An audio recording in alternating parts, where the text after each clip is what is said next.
मैं सरताज आलम, खबर 7 से हम लोग उत्तराखंड के हल्द्वानी में, और हल्द्वानी में इस वक्त हम लोग स्टेडियम वाली गली यानी कि कमिश्नर कैंप कार्यालय के ठीक बाहर हैं।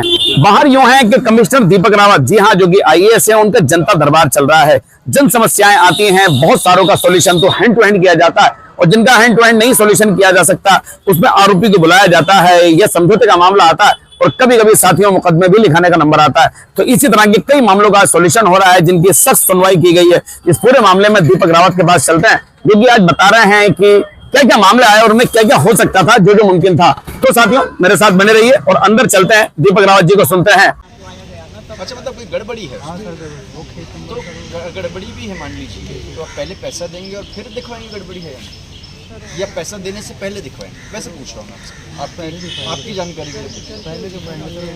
पहले दिखवाते हैं कि पहले कहते हैं कि पहले भाई पैसे रख लो, अब मैं देखता हूँ सही है कि गलत है? सिर्फ ये बोलो गड़बड़ी क्या रखवा गया पैसा, क्या रखा गया मतलब आपकी रजिस्ट्री तो भी हुई नहीं ना? नहीं, अंदर ही बुलाऊंगा। बाकी पास आया था जिसमें एक लेडी शिकायत लेके आई थी, जिसमें पहले उनके जो घर की सेल किसी व्यक्ति को की गई, जिसमें उन्होंने एक सीए का भी नाम लिया है, और वो सेल होने के उपरांत जो व्यक्ति यहाँ का है भी नहीं, कहीं गाज़ियाबाद का है, उस आदमी ने उस ज़मीन के ऊपर कुछ लोन लिया। लोन लेने के बाद इसी लेडी को दे दिया।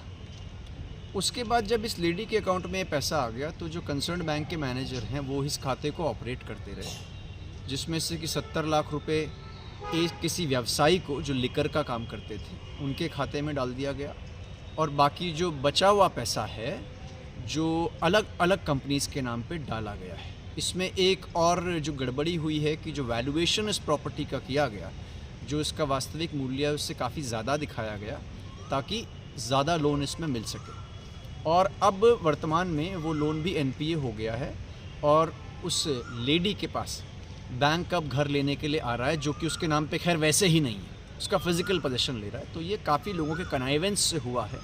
तो इसमें मुझे बताया गया बैंक एक इंक्वायरी कर रहा है, इसमें जो भी लोग हैं उन सबको एक शिकायत मेरे पास आ गई है, इन सब के विरुद्ध एक एफआईआर दर्ज करवाई जाएगी। इनको विकल्प एक दिया गया है, यदि जो धनराशि लौटा देते हैं तो आपस में म्यूचुअली सेटल कर सकते हैं धनराशि लौटा के जो उस लेडी को नुकसान हुआ है।